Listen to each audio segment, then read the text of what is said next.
للخير البرايا إكرامه كدناني شكر خير البرايا إكرامه كدناني أنك آلة كبار سبك كبار كدا أندب علي كسالي جايا على كيركا يا سانا هيرا سوروك يا ما شكر خير البرايا إكرامه كدناني أعوذ بالله من الشيطان الرجيم بسم الله الرحمن الرحيم. Fidèles téléspectateurs de la MTA francophone, assalamu alaikum wa rahmatullahi ta'ala wa barakatuh. Alors nous nous retrouvons encore une fois pour débattre des sujets qui ont trait à notre société en général et à la communauté musulmane en particulier. Le thème qui a retenu notre attention aujourd'hui, c'est l'islam et sa jeunesse. Nous savons tous que la jeunesse est le sang nouveau dans toute nation. Elle est le garant de sa survie et de la continuité de son existence. Alors, cependant, nous verrons avec nos différents invités quelles sont ou quelles devraient être les caractéristiques de cette jeunesse pour, bien entendu, assurer l'existence et les garants, n'est-ce pas, de toute nation. Et j'ai l'honneur de vous présenter nos différents invités. J'ai à ma gauche Mourabi Abdussalam Touré. Salam alaikum wa rahmatullah. Wa alaikum salam wa rahmatullah. Et juste à côté de lui, nous avons le frère Lami Ousmane. Salam alaikum wa rahmatullah. Wa alaikum salam. Alors merci d'avoir accepté notre invitation. Alors aujourd'hui, Islam et jeunesse est le thème qui a retenu notre attention. Et la jeunesse, comme on le dit, aujourd'hui la démographie est en faveur de la jeunesse. Elle est l'avenir de toute nation. Alors très rapidement, frère Lamien, quelle définition pouvez-vous nous donner de la jeunesse? A'udhu billahi minash shaitanir rajim. Bismillahir rahmanir rahim. Alhamdulillahi rabbil alamin. Effectivement, aujourd'hui, notre sujet du jour, qui est la jeunesse, est assez important pour nous. Tout d'abord, avant de décrire la place que la jeunesse a dans la société, je vais essayer de faire un bref sur la définition de la jeunesse. Donc, la jeunesse est tout d'abord, comment on peut le définir, c'est l'âge qui est entre l'enfance et l'âge viril. Voilà, c'est une classe d'âge qui regroupe un certain bon nombre de jeunes dans une population. D'accord. Et l'âge varie selon différents pays, selon différentes lois. Voilà, elle est très importante. Pourquoi? Parce que la jeunesse représente l'épine dorsale d'une société. C'est la force de commande d'une société. Lorsque la société est bonne, c'est la jeunesse. Et lorsque la société est mauvaise, c'est la jeunesse. Donc elle occupe une place au centre même d'une société. C'est le pivot d'une société. C'est avec la jeunesse que la société évolue. Donc cette jeunesse-là a une place très importante dans la société. Pour les enfants, on peut dire qu'ils n'ont pas encore cette capacité-là de pouvoir prendre les choses en charge, et les vieux aussi n'ont plus de force pour pouvoir exercer. Donc la classe qui existe, qui peut être au feu et au moulin d'une société, c'est la jeunesse. Donc elle est au centre du développement d'un pays. Et de façon démographique, lorsqu'on regarde un peu la population des pays, la jeunesse dans la plupart d'entre ces pays-là est dominée par cette classe de jeunes-là. Donc on peut dire que la jeunesse, par sa définition et par sa place qu'elle occupe dans la société, est vraiment très importante pour le développement d'une société. Alors vous l'avez dit, hein, la place qu'occupe la jeunesse dans notre société est très importante pour le développement de nos sociétés, de nos nations. Alors aujourd'hui, le constat qui est fait, c'est que notre jeunesse, aujourd'hui, ça donne à des pratiques qui attirent notre attention. Fais la mienne. Qu'est-ce qui pousse cette jeunesse à s'adonner à ces pratiques-là? A'udhu billahi minash shaitanir rajim. Bismillahir rahmanir rahim.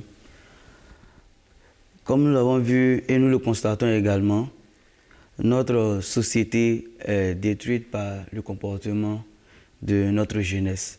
Cette jeunesse-là même qui devait être le socle de la société, qui est l'épine dorsale même de la société, est aujourd'hui mal conduite. Donc nous allons citer quelques raisons qui poussent un peu cette jeunesse à s'adonner à ces pratiques malsaines ou illicites. Prenons d'abord le premier cas qui est le manque d'emploi. Aujourd'hui, lorsque nous regardons notre société, nous allons nous rendre compte que la majorité des jeunes aujourd'hui, même si ce n'est pas la majorité, mais une grande partie, de la jeunesse aujourd'hui est sans emploi. Le fait de ne pas avoir un travail après les études, ça crée une certaine dépression chez certains jeunes qui s'adonnent à des pratiques malsaines. Et certaines personnes aussi, malgré qu'elles ne sont pas parties à l'école, quand ces personnes n'arrivent pas à s'insérer dans le tissu social jusqu'à un certain âge, ça devient aussi une charge pour ces personnes-là. Donc elles se disent, il faut que peut-être j'emprunte d'autres voies pour pouvoir avoir un peu de sous, comme on dit dans notre jargon. C'est ce qui fait qu'il y a beaucoup qui s'adonnent au jeu hasard et plein d'autres activités qui ne sont pas bien vues dans la société. Mais ces jeunes, on ne les justifie pas, se trouvent dans une situation très compliquée. Donc ces jeunes se disent, ok, il va falloir utiliser ces voies-là au moins pour pouvoir avoir de quoi manger. Également, nous pouvons citer les mauvaises fréquentations. Aujourd'hui, la compagnie est très importante. Et même si quelqu'un a une bonne éducation, si cette personne est en compagnie de mauvaises personnes, cette fréquentation va déteindre sur la personne elle-même. Donc même si quelqu'un a reçu une bonne éducation, mais la personne suit des personnes qui sont mal intentionnées, qui font des trucs malsains, au fur et à mesure que le temps passera, cette personne sera conduite également dans ce même fléau-là. Donc les mauvaises fréquentations également entraînent la jeunesse à des pratiques malsaines. Nous pouvons aussi citer le manque d'éducation. Comme je l'ai dit tantôt, l'éducation est très importante. C'est vrai que certaines personnes ont eu la chance d'aller à l'école, mais il y a certaines personnes qui ne l'ont pas eu.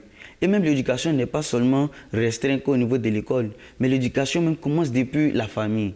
Si au niveau de la famille déjà il n'y a pas une bonne éducation au niveau des enfants, cela répercutera sur la société et nous allons nous retrouver dans une société qui est la nôtre aujourd'hui avec beaucoup d'illicité. Oui. Et le point que je peux ajouter à cela, par contrainte de temps, nous pouvons dire la recherche du plaisir.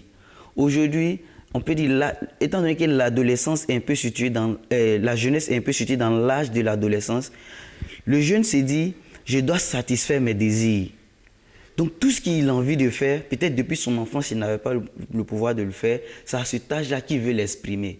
Donc en voulant exprimer ses désirs-là, en voulant satisfaire son plaisir, évidemment, il va s'adonner à des pratiques vraiment malsaines. Voici un peu quelques points qui poussent aujourd'hui notre jeunesse à des pratiques malsaines. Alors, Mourabi Absalam Touré, le frère Lamien vient de le dire, effectivement, nos jeunes d'aujourd'hui qui n'arrivent pas à s'insérer dans le tissu social, et sans emploi, se retrouvent, n'est-ce pas, dans l'oisiveté, et au lieu d'être des maillons de développement, deviennent plutôt des dangers pour nos sociétés. Et il a aussi cité des mauvaises fréquentations, le milieu, n'est-ce pas, qui transforme et qui façonne ces jeunes. Il a cité également le fait de s'adonner à certains plaisirs, de pouvoir satisfaire d'avoir ces plaisirs parce que c'est un jargon qui est communément employé dans nos sociétés. C'est dans la jeunesse qu'il faut profiter. Alors on s'est dit aujourd'hui, est-ce que la base n'a pas été faussée? Est-ce qu'à la base, il n'y a pas eu un problème? Parlant des parents. Oui, effectivement, si nous voyons que certains jeunes se donnent à des trucs illicites, comme le frère Lamien vient de le mentionner, il a fait mention un peu du manque d'éducation, il a fait mention de la mauvaise compagnie, il a fait mention un peu de l'ignorance des conséquences de ces choses-là. Si nous sommes arrivés jusqu'à ce point-là, cela veut dire que depuis le bas âge, ces enfants ont eu une mauvaise orientation. C'est-à-dire que les parents ont eu une négligence envers leurs devoirs. Parce que si ces devoirs avaient été faits comme il se faut, je pense que ces enfants auraient été capables de pouvoir éviter toutes ces choses-là. Donc, les parents ont une très grande part des responsabilités concernant l'éducation de la jeunesse. D'abord, lorsque nous regardons le Saint-Coran, nous avons le chapitre 6, verset 52, qui nous dit quoi? Qu'il ne faudrait pas tuer vos enfants par crainte de pauvreté. Pour dire que quoi? Quand on parle de tuer vos enfants ici, ce n'est pas seulement tuer de façon physique. Mais il faudra comprendre par là que l'enfant à qui tu n'as pas donné une bonne éducation, qui devient un danger pour la société, qui cause des troubles à tout le monde, tu as de façon métaphorique tué un peu cet enfant-là. Parce que cet enfant qui devrait être serviable à la société est aujourd'hui un danger. Donc c'est une manière de tuer l'enfant. Tu as tué son éducation, tu as tué sa moralité, tu as tué sa manière d'agir. Ouais. Donc c'est un peu cette responsabilité-là que les parents devraient avoir dès le bas âge, à amener les enfants à suivre la bonne voie en leur donnant l'éducation qu'il faut, en leur donnant les conseils qu'il faut afin qu'ils puissent suivre la voie qui est logique et cohérente. Et aussi, nous avons un autre chapitre qui est le chapitre 59, verset 19, qui dit quoi? Qui dit « Occupez-vous de l'âme que vous envoyez en avant. » De l'âme que vous envoyez en avant. Ce qui veut dire quoi? En tant que parent, de par ta procréation, de par la naissance de l'enfant, tu as envoyé quelque chose. Voilà. Maintenant, cette chose que tu as envoyée là, tu as une part de responsabilité. Il ne suffit pas seulement par plaisir charnel d'avoir des enfants. Ça ne se limite pas seulement qu'à ça. Mais en même temps que tu as des enfants, tu as une part de responsabilité. Et tu devrais être vraiment sincère et sérieux envers cette responsabilité-là. Parce qu'il y a un autre hadith du saint prophète Mohammed sallallahu alayhi wa sallam qui vient en appui pour nous dire quoi? Que kullukum ra'in wa kullukum mas'oulun an ra'iyatihi. Pour dire que quoi? Chaque personne est responsable. Chaque personne est responsable et sera demandée aux yeux d'Allah de ses responsabilités. Donc, le fait que tu aies envoyé un enfant, c'est une responsabilité que tu as prise. C'est une responsabilité que tu as prise de pouvoir t'occuper de ces derniers-là. Donc, lorsque tu rates toutes ces bases-là, dis-toi que Dieu va te le demander parce que c'est une responsabilité qui t'a été confiée. L'hadith nous dit que chaque parent est responsable de sa famille. Chaque parent est responsable de sa famille. Donc, en tant que parent, ta famille est ta responsabilité. Donc, tu as une responsabilité de guider cette famille-là sur le droit chemin afin que cela devienne un exemple assez parfait dans la société. Donc, si tu rates un peu ces bases-là, c'est un peu comme si tu as envoyé quelque chose, mais tu ne t'occupes pas de ça. Donc, la responsabilité qui t'a été confiée, tu n'accomplis pas tes devoirs. Tu n'agis pas selon l'engagement que tu as pris aux yeux d'Allah. Parlant un peu de responsabilité, nous voulons dire quoi? Par exemple, nous prenons l'exemple du prophète Luqman, qui est mentionné dans le Saint-Coran.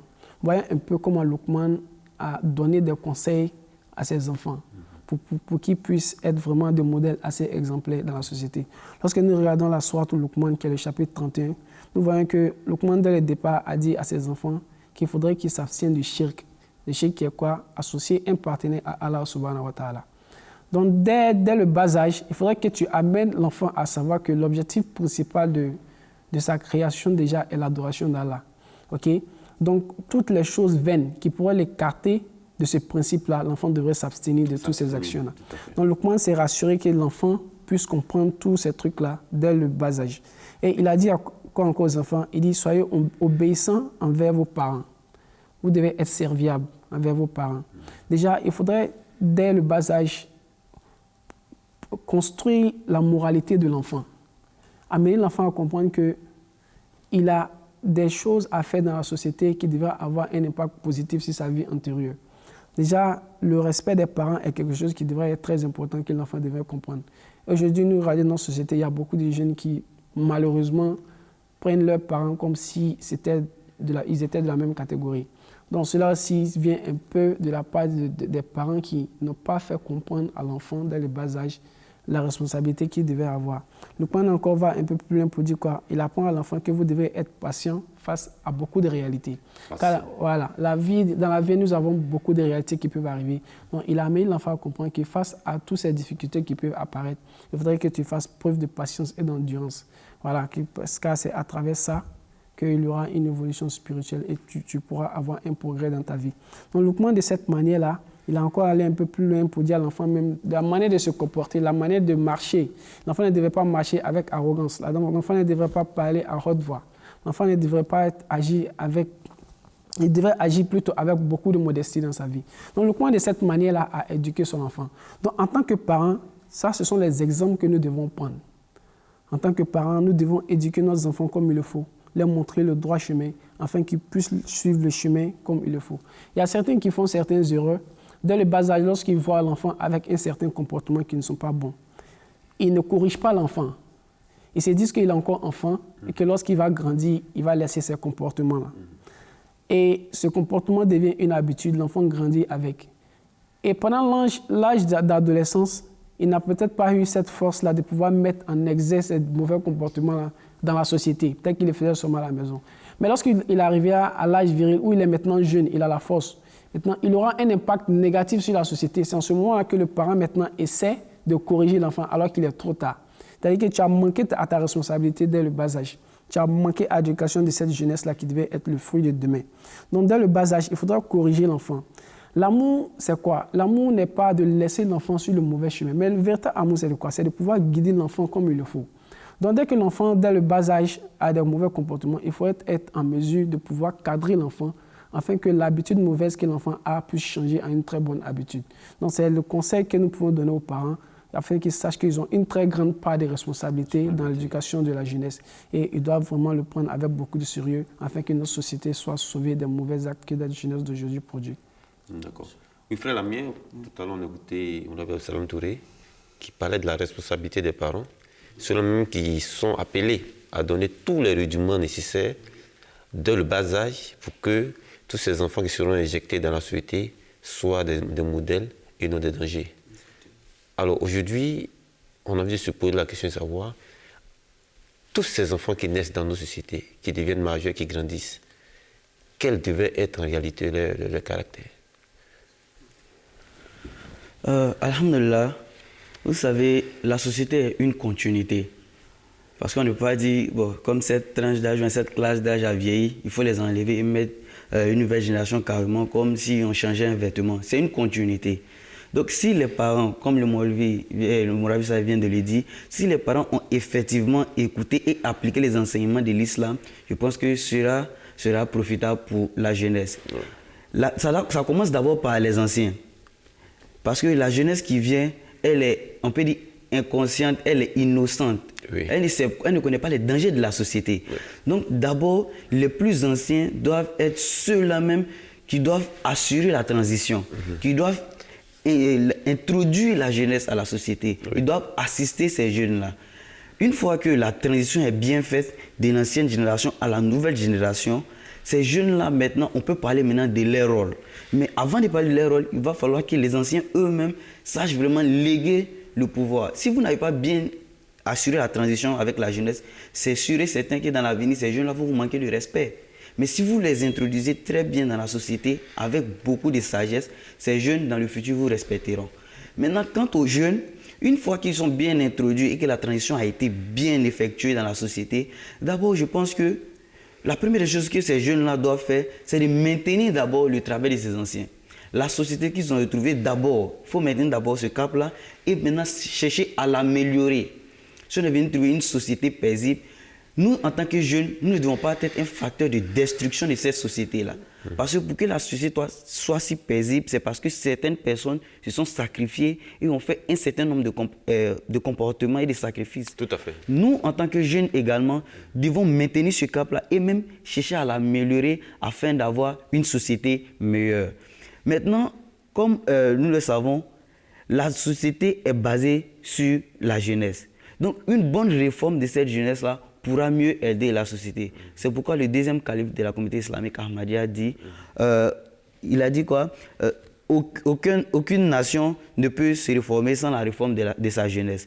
Pour dire toute réforme des nations et des sociétés que nous voulons, nous ne pouvons l'atteindre sans la réforme même de notre jeunesse. Donc la réforme de notre jeunesse doit venir d'abord en première position. Oui. À partir de cette position-là, maintenant, on pourra vraiment envisager avoir quelque chose de meilleur.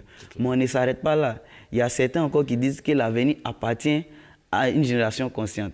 On pourrait dire qu'à la jeunesse ou bien à la nouvelle génération. Mais si cette jeunesse et cette génération n'est pas consciente, on verra que notre société qui a été bâtie sera détruite et on devra recommencer encore à zéro. Donc si nous voulons un lendemain meilleur, nous devons chercher à réformer la jeunesse, à éduquer la jeunesse. C'est en ce sens-là qu'on pourra avoir une belle nation. Nous pouvons aussi prendre notre pays, notre beau pays qui est la Côte d'Ivoire en exemple. Sa devise qui stipule l'union, discipline, travail. D'abord l'union. C'est dans l'union qu'on pourra faire assez de choses. Seul, ce que tu ne peux pas faire, ensemble, nous pouvons le faire. Mais si nous sommes unis et que nous ne sommes pas disciplinés, on verra que notre union ne servira à rien. Parce qu'on peut être 100 personnes pour prendre des bagages. Mais s'il n'y a pas de discipline, on va perdre le temps. Alors que si nous sommes disciplinés, nous pouvons le faire très rapidement. Mais avec l'union et la discipline, on ne doit pas oublier de travailler. Parce que même si nous sommes disciplinés, il va falloir qu'il y ait encore le travail ancré en nous. Parce que nous pouvons être disciplinés et paresseux. Donc notre union, notre discipline va nous servir qu'à dormir. Donc en plus de l'union et la discipline, nous devons être des travailleurs afin de pouvoir développer notre société, afin de pouvoir développer notre pays. Même on peut aussi s'appuyer sur la communauté islamique Ahmadiyya, la structure des jeunes, qui est un exemple palpable dans la société, appelé le Koudamul Ahmadiyya. Oui. Nous voyons dans le serment de Koudam qui commence même avec « Je serai prêt à sacrifier ma vie, mes biens, mon temps, mon honneur pour la cause nationale. » Ça veut dire qu'en tant que jeunes, nous sommes déjà prêts à sacrifier tous ces bienfaits que Dieu nous a donnés. Notre vie est quelque chose qui nous coûte cher, notre argent, notre honneur, mais nous sommes prêts à mettre tout ça au service de notre patrie. Et pas seulement de notre patrie, de notre communauté. Et en plus même de notre communauté, de notre religion. Voici un peu ce qui doit être le rôle même du jeune dans la société. Un jeune qui accomplit tous ces facteurs-là ne pourra pas être un voleur. Parce que si tu es un voleur, tu vas contre les principes de ton pays. Alors que tu as juré de sacrifier ton temps et ta vie pour la cause nationale. Donc tu dois défendre ton pays. Également, un jeune musulman ne pas s'adonner à des pratiques illicites qui vont contre la religion musulmane. Parce qu'ici, ton serment t'interdit de le faire. Donc, je pense que comme le Moulavi Sahib vient de le dire, si les parents ont bien éduqué les enfants, ils ont mis les enfants sur un bon chemin, nous aurons effectivement une bonne société parce que tout est déjà prêt. Et alhamdulillah, la communauté islamique Ahmadiyya a tout facilité. Nous avons, comme je l'ai dit, le Koudamul Ahmadiyya, à travers plusieurs activités, est en train d'éduquer notre jeunesse. Nous avons aussi Atfal, les jeunes, c'est-à-dire que les enfants de moins de 15 ans. Même si l'enfant est encore petit, il peut intégrer ce groupe d'enfants pour pouvoir assister à un certain nombre d'activités, même les tarbiyat de classe. Des formations. Nous voyons qu'aujourd'hui, l'éducation de la société ou de la jeunesse est devenue encore plus facile. Avant, les parents n'avaient pas tous ces privilèges-là. Mais aujourd'hui, nous avons tous ces intellects et toutes ces données qui sont à notre disposition. Et même la communauté également qui vient avec des missionnaires et des activités pour aider la jeunesse. Donc je pense que chacun de son côté doit faire son rôle. Les parents doivent éduquer l'enfant comme il se doit et les inciter à participer aux activités de la communauté et la communauté se chargera du reste. Mais surtout, beaucoup de prières pour cette jeunesse. Beaucoup de prières. Moulavi Absalom Touré, on a écouté Tofel Lamié. Il a cité plusieurs caractéristiques qui devaient être même des qualités intrinsèques, n'est-ce pas, de la jeunesse. Aujourd'hui, on se pose la question, en se référant au noble Coran, est-ce que nous avons déjà des orientations? Oui, effectivement, nous avons des orientations. Parce que la jeunesse d'aujourd'hui, certains pensent que la religion est quelque chose qui appartient aux vieux. C'est quand nous atteignons peut-être l'âge où maintenant nous tirons vers la mort qu'il faut s'intéresser à la religion. Il faut comprendre par là que non, la religion a toujours existé et à tout niveau. Et c'est lorsque nous avons même la force de la pratiquer, c'est en ce moment-là qu'il est beaucoup demandé, cette responsabilité-là nous est beaucoup demandée. Donc c'est en ce moment de jeunesse-là que l'homme devrait être beaucoup plus tourné vers son Seigneur. Car c'est en ce moment-là que lorsque tu fais les doigts, les prières, que Dieu même accepte avec beaucoup plus de barakat.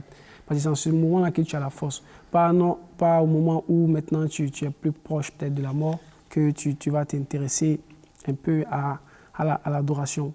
Donc nous disons à notre jeunesse d'aujourd'hui que lorsque nous regardons même le début de l'islam, nous voyons qu'il y avait beaucoup de jeunes qui ont accepté cette religion-là. Pourquoi? Parce qu'ils avaient une moralité très bonne.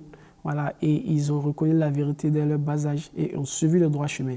Donc, nous ne sommes pas obligés de suivre ces choses illicites-là et attendre la vieillesse pour pouvoir prendre conscience. Nous pouvons déjà prendre conscience dès la jeunesse et nous mettre en conformité avec les enseignements qu'ils nous ont donnés dans le Saint-Coran afin de pouvoir être des exemples parfaits. Voilà. Donc, cette jeunesse, par exemple, nous prenons l'exemple de Oussama qui était un compagnon du saint prophète Mohammed sallallahu alayhi wa sallam. Oussama bin Zaïd, dès son jeune âge, avait même été déjà appointé comme un commandant de l'armée. Pourquoi? Parce qu'il avait déjà fait preuve d'une grande moralité et il était beaucoup intéressé à la religion. Donc la religion n'est pas quelque chose qui est confié aux vieux. Et lorsque nous regardons le Saint-Coran, qui est le chapitre 18, Surat Kaf, versets 14 à 15, Dieu nous fait un rappel des gens de la cave pour dire quoi? C'était une population qui était juvénile, une population qui avait une bonne partie de sa population qui était jeune et qui se sont beaucoup intéressés à leur religion. Donc vous voyez que déjà ce fait-là est mentionné dans le Saint-Coran, ce qui veut dire quoi? La jeunesse a une très grande part de responsabilité, un très grand rôle à jouer dans le progrès d'une société. Donc si ces jeunes-là qui ont été mentionnés dans le Saint-Coran ont été capables de prendre leurs responsabilités, cela veut dire que nous, qui nous trouvons aujourd'hui dans notre société, nous avons aussi une très grande part de responsabilité. Voilà, donc en tant que jeunes, nous devons vraiment nous recadrer et suivre la bonne voie afin de bâtir un lendemain meilleur. D'accord. Frère Lamien, nous allons référer au saint prophète, au vénéré prophète Mohammed sallallahu alayhi wa sallam, rapidement des exemples, des incidents dans sa vie qui pourraient être des modèles et des exemples pour notre jeunesse aujourd'hui. Alhamdulillah, nous savons que le saint prophète Mohammed sallallahu alayhi wa sallam est un exemple parfait. Donc en tant que jeunes, nous pouvons aussi nous référer à lui pour voir un peu comment nous devons nous comporter dans la société. Déjà, commençons même par son nom. Comment il était appelé? Il était appelé Sadiq el-Amin. Sadiq qui veut dire véridique, el-Amin qui veut dire loyal. Donc nous voyons déjà par cette appellation quel était son comportement dans la société. Donc nous, en tant que jeunes, devons œuvrer de sorte à ce qu'on puisse avoir ces genres de titres. Parce que c'est des titres qu'on t'octroie en fonction de ton comportement, en fonction de tes actions. En plus de cela, il était tellement honnête que même certaines personnes venaient lui confier leurs biens. Voilà, on peut aller confier les biens à un jeune qui est malhonnête. Donc déjà, cela montre que c'était quelqu'un de très très honnête. Mais allons plus en profondeur.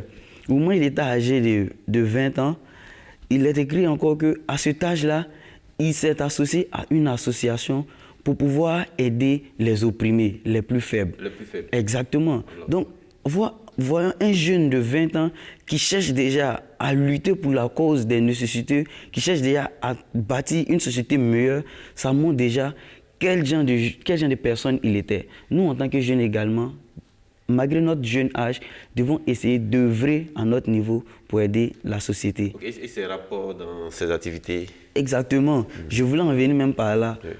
Aujourd'hui, nous pensons que quand on dit business veut dire faire des magouilles, mentir. Non. Allons au temps du Saint prophète Mohammed sallallahu alayhi wa sallam. Le business, on peut simplement traduire ça un peu comme le commerce. Oui. Nous savons qu'il était aussi dans ce domaine-là. Il y a un hadith encore qui nous rapporte un peu son comportement vis-à-vis de ses partenaires au niveau du commerce ou au niveau du business, comme on le dit. Il est rapporté que 2 de ses compagnons, un jour, ont envoyé un monsieur qui était appelé Saïd ibn Abdullah, qui était aussi un compagnon, il l'a envoyé au Saint prophète sallam. Et quand il l'a envoyé, il faisait beaucoup les éloges de ce monsieur. Jusqu'à ce que le prophète Mohammed sallallahu alayhi wa sallam lui demande d'arrêter ses éloges parce que lui-même, il connaît Saïd ibn Abdullah qu'ils ont eu à travailler ensemble. Effectivement, Saïd ibn Abdullah a affirmé ses dits en disant que oui, j'ai eu à collaborer ou à travailler avec le prophète Mohammed sallallahu alayhi wa sallam. Il a donc confirmé. Voilà, il a confirmé ses dits. Et c'est quelqu'un de très, très, très honnête. Donc on voit déjà que dans le domaine du business, ça ne veut pas dire qu'il faut s'adonner à des pratiques malsaines, mais on peut être un bon musulman, faire un business sans toutefois mentir, sans toutefois chercher à escroquer les gens. Voici un peu les enseignements de notre bien-aimé prophète Mohammed sallallahu alayhi wa sallam. Merci. Et là, effectivement, nous voyons que le saint prophète Mohammed sallallahu alayhi wa sallam, avant même d'être prophète, était d'abord un homme honnête. Exactement. Et qui, dans le business, a montré sa sincérité et son honnêteté. Comme quoi, pour dire que notre jeunesse aujourd'hui devait copier et vraiment s'atteler à de tels exemples. Alors c'est sur ce mot que nous allons remercier d'abord nos invités et dire qu'aujourd'hui, notre jeunesse, l'avenir et, j'allais dire, la survie de nos nations repose sur les épaules de notre jeunesse. Elle devait donc s'y atteler pour réussir le nouveau challenge du développement et assurer un avenir meilleur aux prochaines générations. Sur ce, assalamu alaikum wa rahmatullahi ta'ala wa barakatuh.